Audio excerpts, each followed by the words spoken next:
welcome to our new I Believe in Truth video. This video is the third in a mini-series looking at religion and spirituality. The first of which was the video Do All Roads Lead to God, which looked at 8 differences between different religions. And then the second in the series was all about contemporary spirituality. What does it look like and is it changing? And 8 common traits of contemporary spirituality, in which we delve more into the New Age and Eastern spirituality. This week, we are going to be looking at the spiritual realm. And the question we're going to be looking at is there a good and an evil spiritual realm? And how can we tell the difference? So this video is all about looking at the spiritual realm and what it looks like and how we discern what is good and what is evil, or if there is good and evil at all.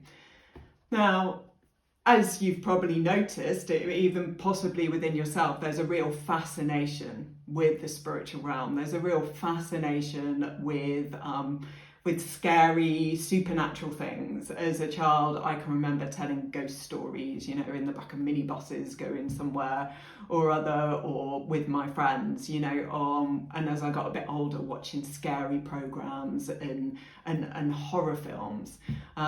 What is that about? Why do we like that kind of, it's kind of exciting, but it's scary. Why do we enjoy being scared? Look at the popularity of Halloween as becoming more popular, or things like Harry Potter, or stories, horror stories that bring in kind of those elements of evil and dark forces. What is the fascination with that? A lot of people are fascinated by spiritual things. You're forever kind of seeing things about ghost hunting or psychic readings or mediums or astrology. These days, there's a very popular book called The Secret, which brings in an idea of the law of attraction. There's angels, angels, people communicating with those angels, astrology and getting readings, about your future and helping you to predict. There's these kind of psychic fairs, or wellness fairs that have all these different things, crystals and spiritual readings and all sorts of things. But how do we know what of all those things are good and safe? For many people, they might think, it kind of scares me a bit, the thought of ghost stories, but it's not really real. Other people may think, actually, I really do believe there's ghosts and I've had some experience. Others, it's aliens, it's UFOs. For other people, they're desperate for some direction, and they would much rather go to a psychic reading or a psychic night or a medium, rather than necessarily come to church or seek traditional ways of kind of finding God and finding direction. Why is that? What is the fascination with this? Is it obvious when something is evil? Now, I think sometimes we can say, well, I can tell the difference. I can tell when something's bad. I can tell when something's evil, when something's not right.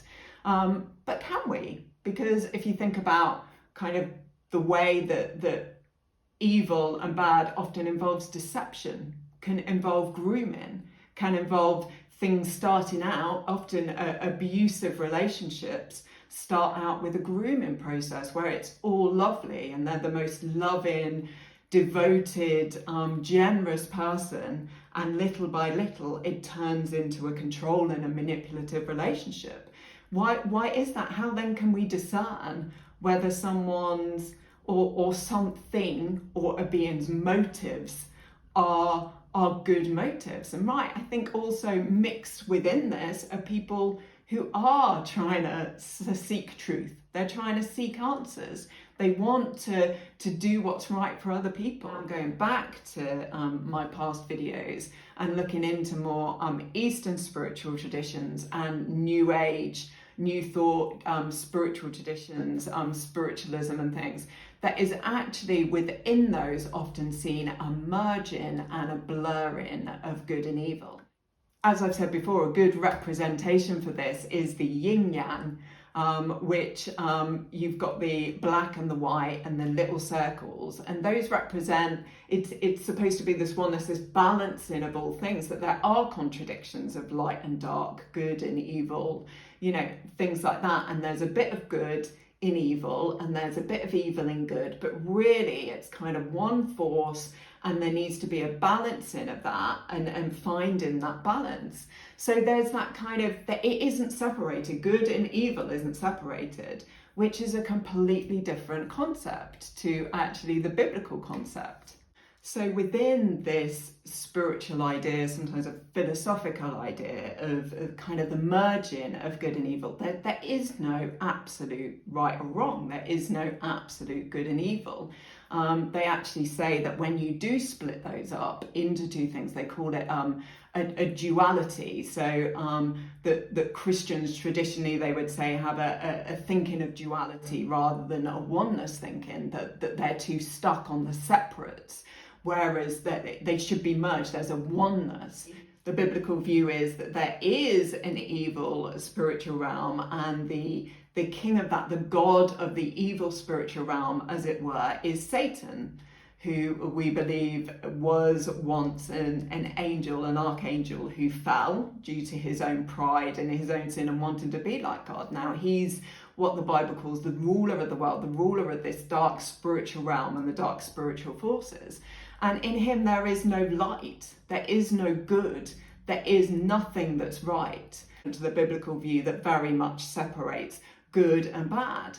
And as I say, that's kind of being seen these days as a more archaic and an old school way of thinking, to see things separately. In fact, within the New Age movement and the expansion of the New Age movement to include things like The Secret and where that kind of comes from, there's a sense they don't really believe in an evil spiritual realm in that way. They don't really believe in hell or in judgment. It's all good and positive in heaven and spiritual beings, and the force of the universe is good, and that's what you need to kind of work with and be attracted to, and anything else is either not really talked about because you don't want to talk or focus on evil or something that's good, or is completely denied that there isn't Satan, there isn't a force of evil.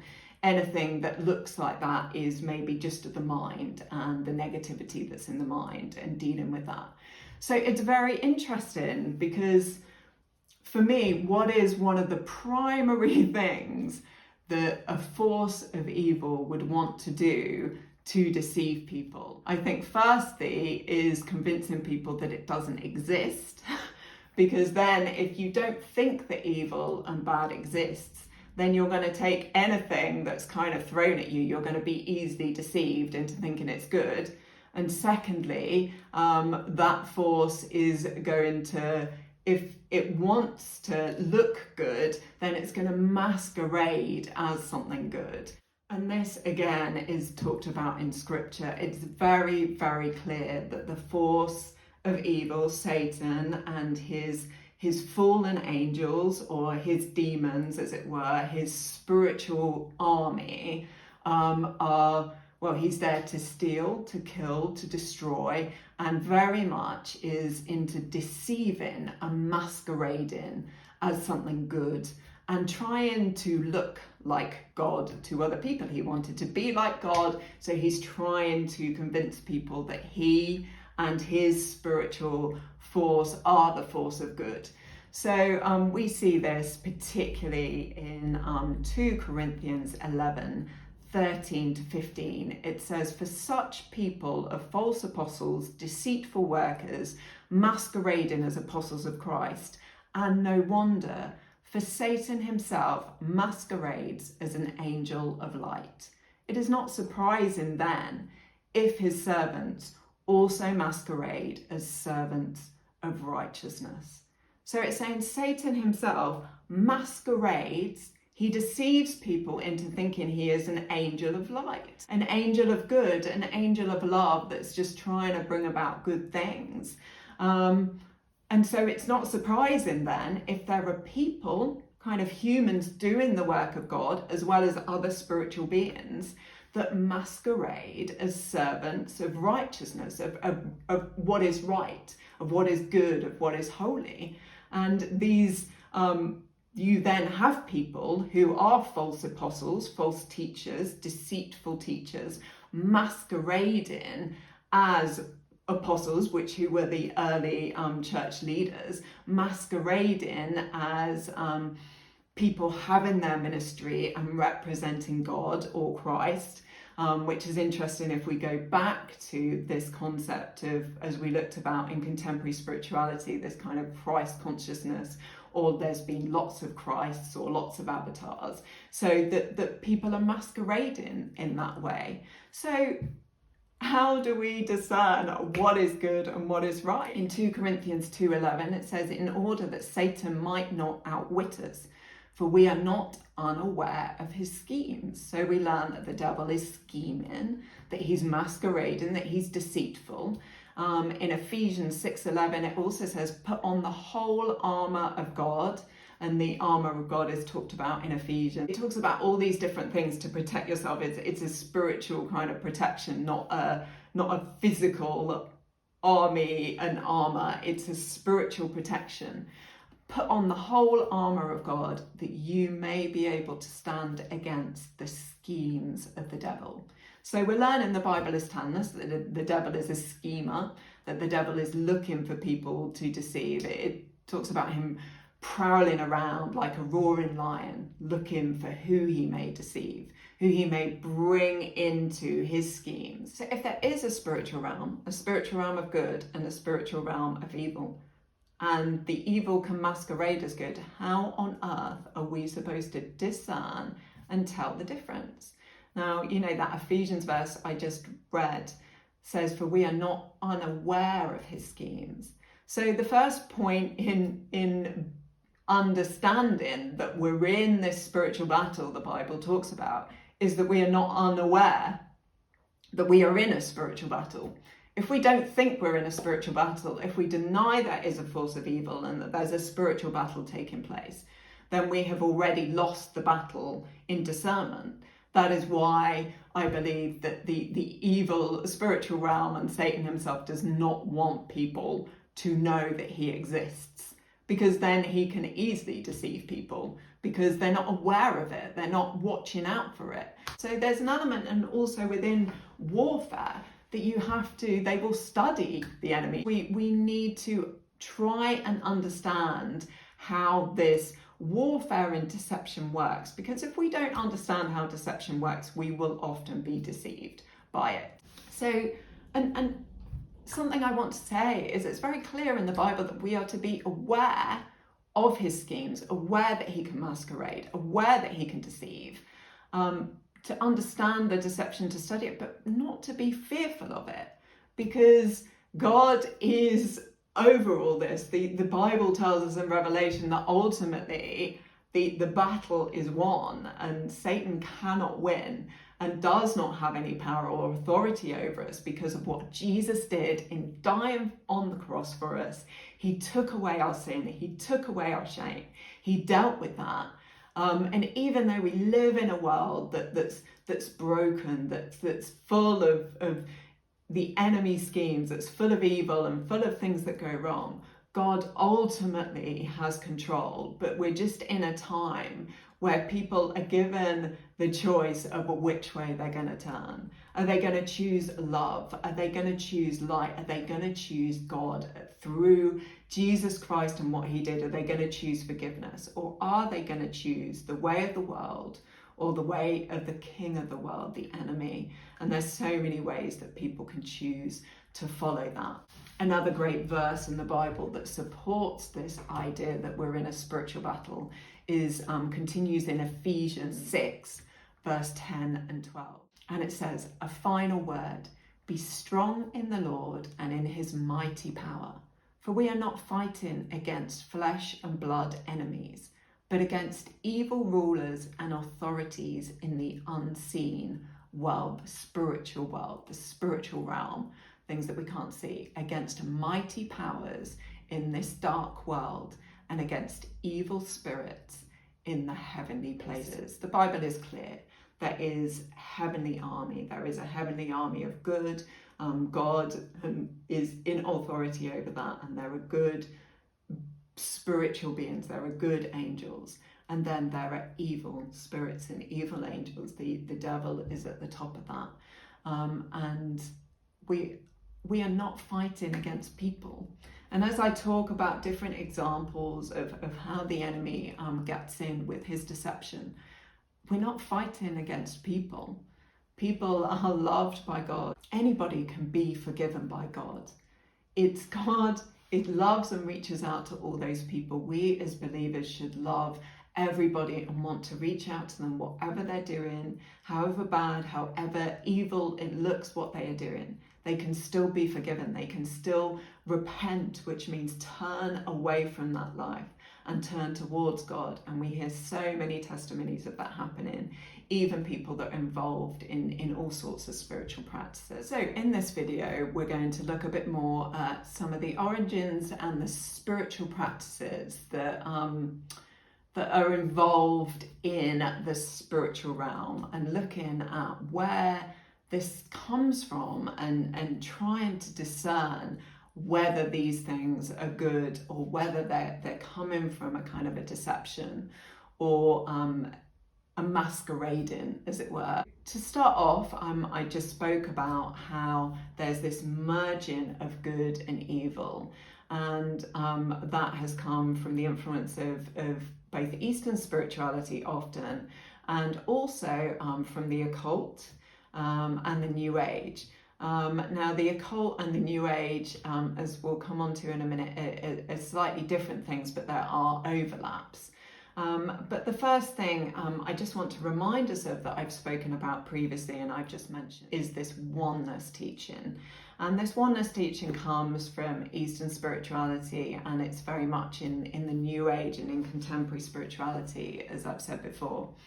It can also be called Monism, so it's a oneness. There's also oneness in kind of Greek and Hindu kind of thought. It's very linked to pantheism and panentheism, that everything is one. The universe is one, and there's a life force, as it were. It's this life force that operates within everything and within people, this divine spark in the trees, in nature, in creation, in us. It's in everything, and it's aware of everything, and we've just got to develop an awareness of that, and that's a very important foundational thought that will be the basis for some of what we talk about moving forward. The way that people begin to realize and understand this oneness is through meditation, is through spiritual practices, is through chanting and mantras, and also things like seances and being in contact with these spiritual beings and spiritual forces, which often they will bring a message about this oneness. So we're going to be looking today at different spiritual practices and traditions that delve into often more of this pantheistic or monistic spiritual realm, and see how they kind of work and what we need to be aware of within these practices. Again, if we don't understand them and we don't understand what these practices are, then we can get pulled into them. So last time we looked at more the influence of Eastern spirituality in the New Age. This time we're going to refer to some of that again, some of the New Age and Eastern spirituality, but we're going to focus quite a lot on the occult. The occult has kind of probably about three distinct kind of parts to it. Firstly, you have what's called the sorcery and magic. And this is calling on spirits for power, the manipulation of this energy for desired results. We will look at things like Shamanism and Wicca, kind of, which is modern paganism, modern witchcraft really. They would call it white witchcraft. There's then this divination, and what divination is accessing information about the past or the future. So it's delving into this hidden wisdom, hidden meanings, but particularly how it relates to what's gone on in the past or the future, or helping people discern the way forward. And then there is what's called Spiritism or Spiritualism, which is contacting beings or spirits for guidance. So this would include things like tarot cards, crystal balls, Ouija boards, astrology, psychics, automatic writing, channeling, numerology, things like that. And we're going to look at all these because that's a lot of words of things that are used within the occult, but often also appear particularly in New Age and contemporary spirituality as well, which is why we're looking at it. So there is differences. The occult is different from the New Age, but there's various overlaps and various openness to these things. So firstly, I want us to talk about this, what's called hidden wisdom or esoteric or deeper wisdom. So this comes particularly in the occult, but is very spoken about in New Age and also within Eastern spirituality, and particularly very meditative spiritual practices, mantra meditations, yogic meditation. So it's this idea that the universe, this source, this life force, that there is a deeper wisdom that we cannot gain. Often they say you can't gain it through talking. So a teacher can help teach it. Traditionally it was all kind of oral teaching, but now there's countless books which are bestsellers and bestseller New Age and occult authors, and often bookshops have far more books on these things than they do on traditional religions and traditional religious practices, because that is what is popular at the moment. And it's so we've got this tradition of the occult and Eastern spirituality, and it's very mystical. So it's going within to find this hidden or deeper wisdom. And often it's said that you need some kind of teacher or guide or master or guru to help you to to realize and learn the practices that helps you to gain this deeper wisdom, to be able to hear what the spirit world, what the universe wants you to hear. So often I've seen within all this, there can be what I would call a seduction.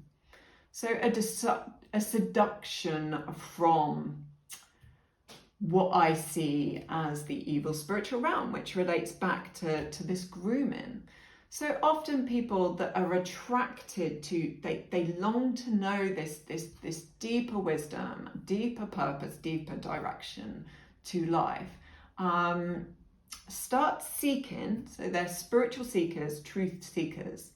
And as they start seeking, various things, various people, various things happen that begin to pull them in to beginning to find, the right teachers, the right gurus, the right masters, and pull them into searching through meditation, through spiritual practices, through speaking to mediums or psychics, that pulled into this, you can know more, you can find out more, you can have this knowledge and this deeper wisdom. Interestingly, this really corresponds with what we see in Genesis 3 in the Garden of Eden. We have Eve tempted by the serpent. God has clearly said you can eat all the fruit of the trees in the garden except this tree, the tree of the knowledge of good and evil. And the serpent comes and challenges it. And interestingly, he says, so did God really say you must not eat from any tree in the garden? And Eve says to him, we can eat of the trees in the garden, but just not that one in the middle of the garden, or you will die. And the serpent says, you won't die, for God knows if you eat it, your eyes will be open and you will be like God, interestingly, knowing good and evil. But so the woman looks and she's like, oh, that fruit does look good. And I would like this deeper knowledge, this deeper wisdom that comes from understanding these things that sound mysterious to me. The serpent was very seductive. Why would you not want to do that? It's the typical temptation. It's the typical, oh, look, it's so good. It's just God doesn't want you to have that special knowledge and that special understanding. And it's at that point they eat this fruit and their eyes become open to things that God didn't want their eyes to be open to. And they're suddenly aware of their shame. They're suddenly aware of their sin. They've got to hide. They were perfectly happy in their nakedness, and they hide from one another. They hide from God. And that's where this sin and this shame enters the world. And it all came from this desire for deeper knowledge and deeper wisdom. So we see from the start of the Bible, we are taught that there is a force of evil represented in the serpent that wants to seduce us to do what God doesn't want for us. And it's interesting there as well, you'll see linked to my last videos that it says, for your eyes will be opened and you will be like God. Now, a big thing within contemporary spirituality and within all these different things is that we can be God. We can be like God. We are gods. We are Christs. We are Buddhas. We are Krishnas. We just need to realize that we are God. We need to realize that we are the universe. We need to realize that we have this power. And this is we're going to look at things like the law of attraction in a bit and energy healings and things to know if we can realize this, then we, like God, can use our power and our energy to achieve things and to gain things and to change the world as it is. So linked to this deeper wisdom, we're now going to look at, people say, as I said, that you need a guide. So you need either a human master or guru. They're often called masters or teachers. If you, in Buddhism, for instance, you may well have heard the term Zen masters. So Zen masters are like the monks, the Zen Buddhist monks that have reached a stage of kind of enlightenment and then can pass on, transmit to the student this deeper wisdom that is beyond the mind. So you can't teach it as such through words or books. Although ironically, a lot of things are written these days and there's a lot of people making a lot of money teaching this deeper wisdom, even though they then say that you can't teach it. So it's something that's passed on and given by a master. But then, as well as these physical people, humans, masters that have reached and attained a higher spiritual state of consciousness or spiritual state of being, there's also something that's sometimes called ascended masters, and often these are also termed spirit guides, or they can be angels. So the ascended masters are normally people that have lived, like they often call Jesus an ascended master, Buddha, and there's various other people, historical people that are ascended masters that you can gain wisdom from.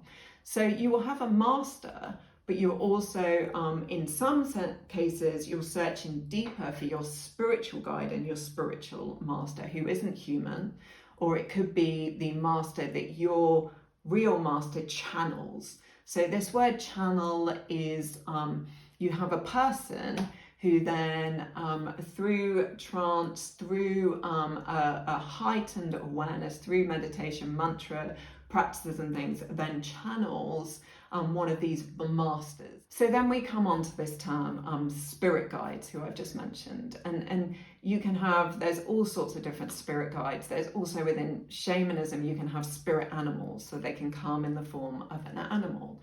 But these spirit guides are often seen as angels or archangels or ascended masters, say people from history that are now ascended.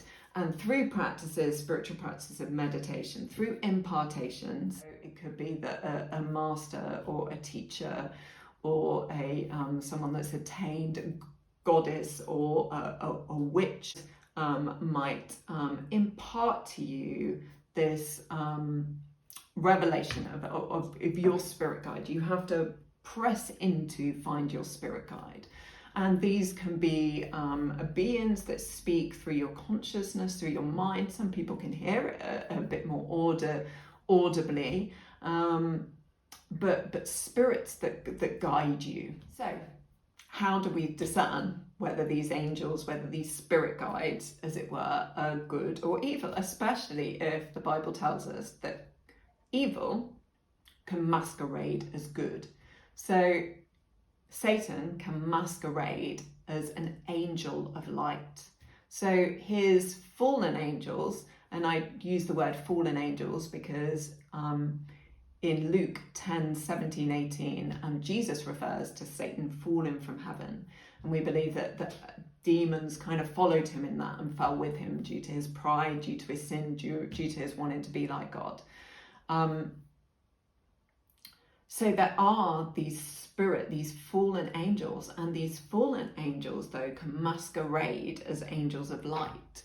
And light is a term that God is light. So they're masquerading, they're looking like light to people. They might appear as light, they might appear very beautiful and very good, which often these spirit guides do at the start and sometimes continue, but sometimes they can turn, particularly if someone tries to pull away from the spirit guides, from what I've heard, that they can get very controlling and don't like being, if you don't follow them, then like an abuser, they can take control. In Galatians 1 verse 8, it says, "But even if we or an angel from heaven should preach to you a gospel contrary to the one we preach to you, let him be accursed."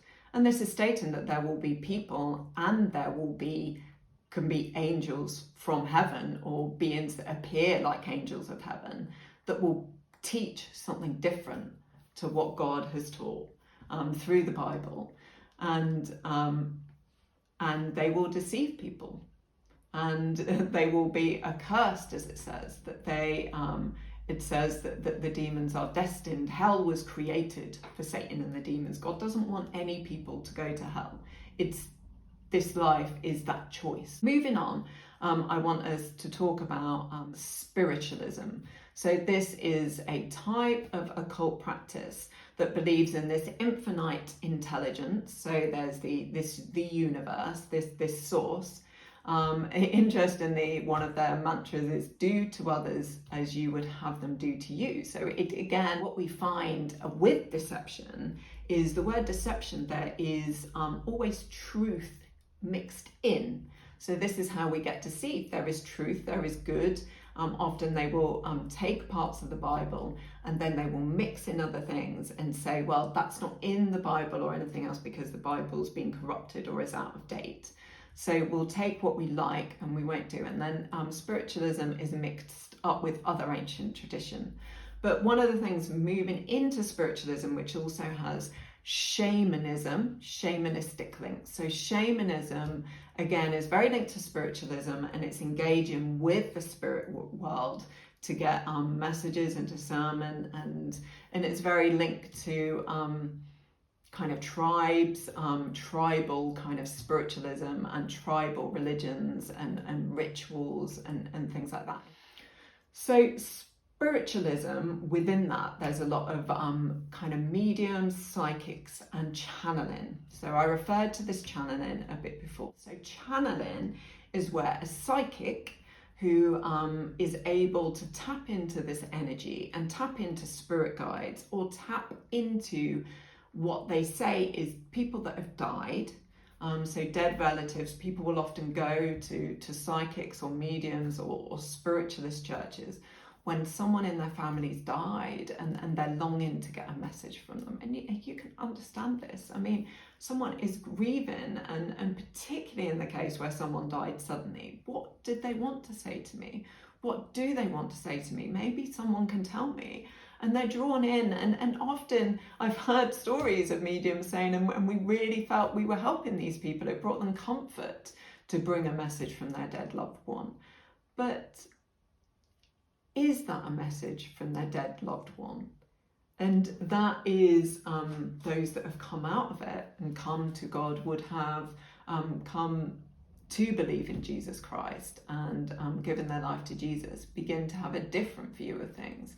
That these dead people that the psychics and mediums might be in contact with are not their dead relative, but they are demons from the demonic spiritual realm, and that isn't irrational if you think about it. If there is a spiritual realm and these demons don't live and die like us, they've been around people, they've heard what people say, they know what they look like, they understand your relationship, they have watched life go by, they know past events, and they can give you past events, and they can give you this deeper wisdom and this hidden knowledge, which then feels like it's working.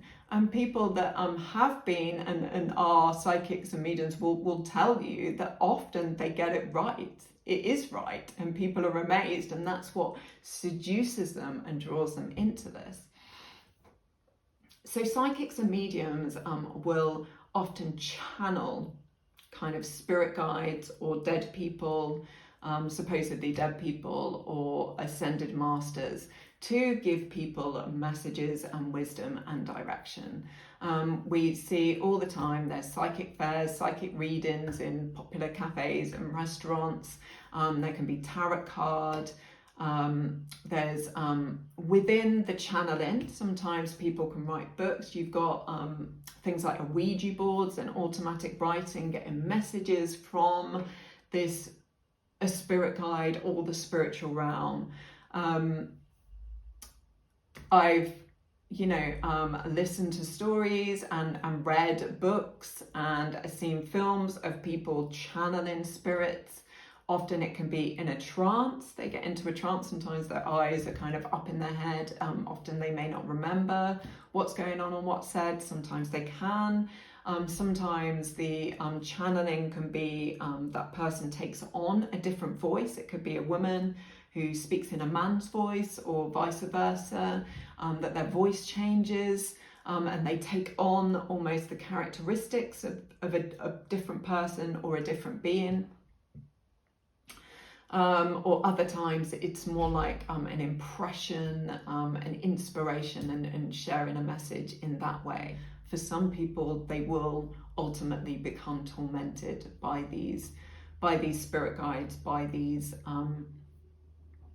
angels, and controlled by them, and it can be very dangerous. And I've heard various testimonies of people that have been in that place, but thankfully through coming to Jesus, through coming to the truth, through turning to God in repentance and being washed clean and delivered, they can get free from that and free from the tormenting of the enemy. But sometimes there's a battle for that, a clear spiritual battle, and I've heard and read countless books and testimonies that talk about that, and the Bible is clear about that as well, in deliverances of people that are possessed or oppressed by demons. Moving on, another spiritual occult practice, also New Age practice that looks for hidden messages and hidden meanings in the spiritual realm, is astrology. So astrology, zodiac signs, horoscopes, astrological readings. So often these can be linked to mediums again, and people involved in mediumship and channeling and psychics and the occult. It's looking for spiritual advice. Many astrologists believe in karma and reincarnation. There's a real link again with Eastern spirituality. In India and in Hinduism, it's quite common for married couples or families that are arranging marriages to get advice on whether their star signs are compatible. So people will look at their star signs for information about them and their personality, and whether they're compatible with other people, and whether the stars are aligned in a way of whether they should take that job or move on and make this decision in life. And these astrologers will get wisdom from the stars and get wisdom from the universe showing itself through the stars, through space, through the planets, through the moon, and things like that. Then have something called energy healing, and this is using the energy, the powers in the universe, the vibration in the universe, to bring about healing in people's bodies. There's different types of this. It can sometimes just be called energy healing. There's Reiki. There's something called Qigong. I can't say it. Qigong. So this again, so Reiki, and I'm not sure if this Qigong is. So with Reiki, it's this laying on of hands. So again, they'll say this is a biblical thing, even though the biblical laying on of hands by the elders is something very, very different. But it's using this energy to bring healing. And there are many people that will say it worked and that they were healed through this energy. And again, that draws them in. But the Bible again tells us, is that true healing or is that a masquerading? It's clear that the enemy can put sickness on people, and maybe he can take it away to help them think that it's good and it's right, to draw them into that. So it's often linked to what's called the chakras, which is an Eastern kind of idea that we have kind of energy centers down our spine, and that these practices can kind of unblock and allow the energy to flow and bring holistic healing, using this channeled energy and spiritual powers. Moving on, we're going to look at Wicca and modern paganism. So Wicca is a type of modern witchcraft. They'd often call themselves white witches because they say, or wizards, because they're doing good magic, rather than black magic, as it were. Interestingly, the Bible itself makes no distinction between good and bad magic. It's magic, it's sorcery, it's seen as bad in the Bible. In Deuteronomy 18 verse 10 to 11, it says, "Let no one be found among you who sacrifices their son or daughter in the fire, who practices divination or sorcery, interprets omens, engages in witchcraft or casts spells, or who is a medium or spiritist, or who consults the dead." And that's very clear in Deuteronomy that should not be seen, that should not be found in God's kingdom and God's way. So this leads us on, I've mentioned it before, but talking about shamanism. So this is interacting with the spirit world through trance, through channeling, through often psychedelics might be used, Amazon psychedelics or mushrooms or drugs. Obviously there was LSD was very influential in all these things, and transcendental meditation and trying to get into these states of consciousness and these trances that could then enable you to start being aware of and interacting with the spirit world. For instance, interestingly, you see it in Hinduism and Buddhism. I've watched a lot of things where people will go into these trances to bring messages from the spirit world. And even the Dalai Lama has his own oracle, it's called, which reminds me of the Matrix. And there was the oracle in the Matrix that kind of brought that wisdom. But he has an oracle, it's called, who will go into a trance to share wisdom or prophecy with the lamas and the Dalai Lama. Some other being is speaking through them, is possessing them, and sometimes it is demonic possession, and then they're imparting sometimes these spirits to others, which can bring about demonic possession or oppression. So it's something to be very, very aware of. And finally, I want to talk about something that is very contemporary, that's become very popular in the last few years. A book was written called The Secret, and it's been made into a film, and it's been made into a kind of a documentary and things like this. So the secret is the law of attraction. So the basic premise of the law of attraction, now I haven't read the whole of The Secret, but I've watched the films and I've read a lot about it, is so we've got this, again, this universe, this divine source, this energy, and we can use this energy, and it's called the law of attraction. So The Secret promises that you can attain and gain what you want in life through understanding how to manipulate and work with this energy. For instance, positive attracts positive energy and negative attracts negative energy. So you're encouraged to be constantly positive. If you are constantly positive, then you will attract positive people, you will attract positive energy. you will reap positivity. So they use things like, there's words like manifesting, there's words like affirmations, there's words like vision boards. So this is, if you keep focusing on what you want, you can create a vision board, put on it the car you want, the house you want, the husband you want, the children you want, and focus on it. And every day, speak out these affirmations of what you want. I want to be healthy. I want to be wealthy. I want to have a good husband. I want him to be like this. I want a wife that looks like this. I want to have money to be able to do this. If you keep affirming that, if you keep speaking it out, if you keep living within that positive energy, you will attract that positive energy back. And you will attract people with that positive energy. And together, you will attain these kind of better and better places of having more and having more of what you want and having your desires met. And the universe, you will tap into this energy and the universe will bring you what you want. And the way to get there is to change your thinking. So it's very linked to, its roots are in the New Thought movement, which we mentioned before. In this teaching, you have to be careful who you're around. Don't be around people that bring down your vibrations or energy. Don't be around negative people. Don't speak negativity. So there's a lot of kind of, it can really trap people into, if you start saying negative things, you're then going to bring it about yourself. It's very linked to karma. So it's what you give out, what you reap is what you sow. And they misuse that Bible verse, which is not talking about karma, to refer to it. So if you're sowing positivity, you're sowing good things, you're sowing generosity, you will reap that back. So be careful of who you're around and what you do. You can then manifest. It's called manifest, co-create with the universe. You know, in the way the universe is being created and constantly creating, you too can create wealth.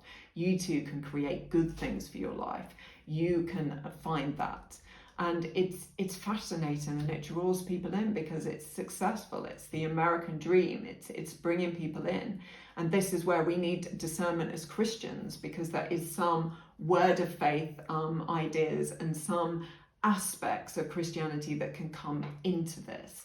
And it can be very much, you can have health and wealth and everything you want, and you can kind of bring about those things and manifest those things through your words and through your good and positive actions. But the problem is within that is, firstly, that within the law of attraction and the secrets, there are a whole lot of teachers and people at the top of the pyramid. It's like a pyramid scheme, who are extremely wealthy and write books and make lots of money and charge a lot of money for sessions and things like this. You find this in a lot of these spiritual things, charge a lot of money and make a lot of money, and then show their lifestyle that I'm making all this money and doing well, and it's very seductive and draws other people into it. And yet there's a lot of people that give a lot to it and get bound up in trying to be positive and trying to do this, and then there can be a lot of shame and blaming yourself when things go wrong. So if things go wrong in your life, you've attracted those things. And it can be, people can get very kind of messed up by it. It's completely unscriptural and a real problem. And within all this is where we need discernment. There's a big push within all these things of surrendering to the universe, surrendering to your spirit guide, surrendering to these laws of attraction, surrendering to your master, surrendering. And the question always comes is, who are you surrendering to? Do you know who you are surrendering to? Now, we as Christians teach surrendering to God. How do we know if we're surrendering to God, or we're surrendering to our own desires, or we're surrendering to the evil spiritual realm, or we're surrendering to whatever will be, will be? And kind of taking, it can be liberating to lose that control, but it's losing control and giving control to another power that you don't necessarily understand who that power is. We believe in surrendering to God through Jesus Christ, who is the Savior of the world. We believe that there was one incarnation of God who came in Jesus Christ, and he came to bridge this gap we talked about in Genesis, when Adam and Eve chose to disobey God, and they chose to want to be like God and follow the way of Satan. There was a fall. In a similar way to the angels and Satan fallen because of their sin, because of their pride. And there was a fall, and there was a separation between them and God. Before, it talks about in Genesis how God used to walk with them in the cool of the garden and spend time with them. And the minute that they ate of this fruit, they hid themselves and they hid from one another, and it disrupted and corrupted relationship and broke relationship. But Jesus came to mend that relationship. He dealt with our sin, our negativity, what people in the East would call karma, and he took that burden upon himself, and he died and he shed his blood so that that could be taken away from us, and so we could be free to worship God, surrender to Jesus Christ and his love and his truth that is found in the Bible. And we are taught that if we follow scripture, if we follow Jesus, it's not all going to be health and wealth and lovey-dovey and everything. In this world, we will have trials. In this world, we will have tribulations. This world is broken because it's turned away from God. This creation is groaning to be restored to God, which will happen in the age to come, as I've talked about before. That is where there will be a oneness between God and his people and heaven and earth. But God is still God and is transcendent.